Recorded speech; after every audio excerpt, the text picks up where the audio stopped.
Hey guys, I'm going to talk to you today about a new thing with summarizing. So another way we can summarize is we can summarize by sequencing, okay?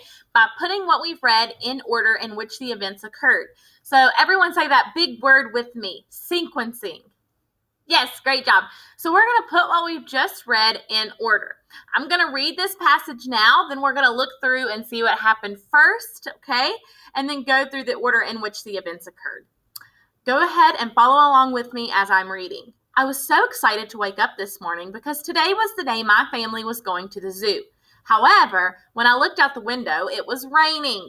Don't worry, kiddo. I planned some fun rainy day activities for us, Mom encouraged. The first thing we did was read a few chapters of the next book in my favorite series. Mom had ordered it for me a few days ago, but it had just been delivered yesterday.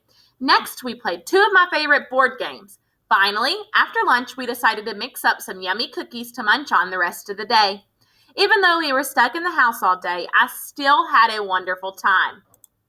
Now, what happened first? Did they discover it was raining? Did they mix up some cookies? Did they read a few chapters? Did they wake up, or did they play board games? Let's go back and see. I was so excited to wake up this morning. So we know that the first thing they did was they woke up.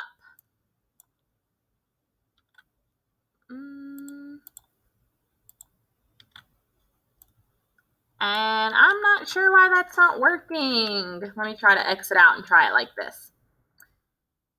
So there we go. Now I have it working. The first thing that they did was woke up. Now, what happened second? I was so excited to wake up this morning because today was the day my family was going to the zoo. However, when I looked out the window, it was raining. So what did they discover next? Yes, they discovered it was raining. Next, what happened after they discovered it raining? Let's go back and find out. Notice how I'm going back to my passage, okay? Every single time I go to answer this, I go back to my passage. That's a really good test-taking strategy in reading. Every single time you come to a new question, go back to your passage to understand that question. Don't worry, kiddo. I've planned some fun rainy day activities for us, Mom encouraged. The first thing we did was read a few chapters of the next book in my favorite series. So next, they read a few chapters of their favorite series. After that, what did they do after that? Mom had ordered it for me a few days ago, but it had been delivered yesterday. Next, we played two of my favorite board games. So after that, they played board games. Now, I know I only have one left. The only thing I have left is they mixed up some cookies. But a good reader is going to go back and double check that that is the correct answer. So let's go back and see. Oh, sorry, guys. The lights went out. Now they're back on. I have motion lights in my room and they cut off as I'm recording.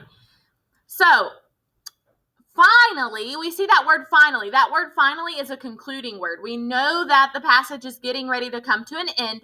So we know that the last event of the passage is getting ready to be said. Finally, after lunch, we decided to mix up some yummy cookies to munch on the rest of the day. So what happened last? Yes, they mixed up some cookies.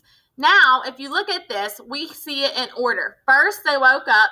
Then they discovered that it was raining. So then they decided to read a few chapters of the book. Then they played board games. And finally, they mixed up some cookies. I hope this makes sense. You will have a couple activities to practice this with.